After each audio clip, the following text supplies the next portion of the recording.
And I spoke to one woman to find out how exactly she got her one last wish.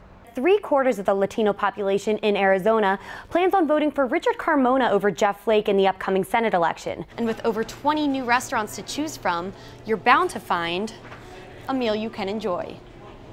The money for the project is coming from a $1 million federal grant from the city of Tempe. The Arizona Board of Regents has set a mandate for ASU to have over 20,000 students earning their degree fully online by the year 2020. Now, 45% of people say that they plan on leaving the Wednesday before Thanksgiving, and 36% of those people plan on traveling back that Sunday. Back to you guys. There have been so many complaints about illegal parking in the streets that the Phoenix Police Department decided to step up enforcement, bringing peace and quiet back to the neighborhood.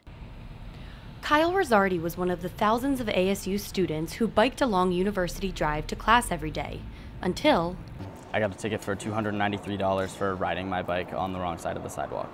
The theater major was supposed to be riding in the designated bike lane, but he says he didn't feel safe sharing the road with cars. People aren't as attentive, they're not as respectful, they're not looking where other people are going. And the Tempe Transportation Commission agrees. So they're developing a project to improve pedestrian and bicycle traffic along University between Ash Avenue and Priest Drive.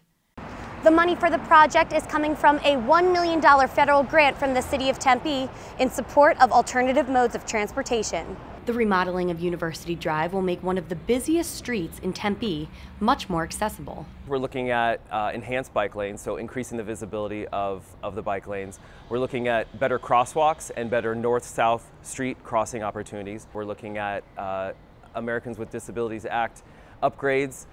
And project manager Eric Iverson says it might actually attract more customers to the nearly 100 businesses that line the street. The changes to the street can help support the businesses. It might open up the possibility for more patios, give it a little bit more comfort level. The city hopes the new University Drive will give commuters like Kyle a peace of mind. Whether you're biking, walking, or driving, your route to class will feel like a stroll down the block. In Tempe, I'm Lauren Ettlinger, Cronkite News. Last year was a rough one for Linda West. She was diagnosed with chronic obstructive pulmonary disease, and she lost her husband, Gary, to cancer. He was truly my best friend. Linda also hadn't seen her only son, Shane, in nearly 7 years. But then she received a phone call that changed her life. She said, "We would like you to be a recipient of the bucket list." The Bucket List Foundation is a nonprofit organization passionate about fulfilling a wish to terminally ill senior citizens. And Linda knew exactly what she wanted. All I had was one wish. I wanted to see my son. The foundation flew Shane from St. Louis to Phoenix to finally reunite him with his mother. Linda says the moment was one she will never forget. I see him,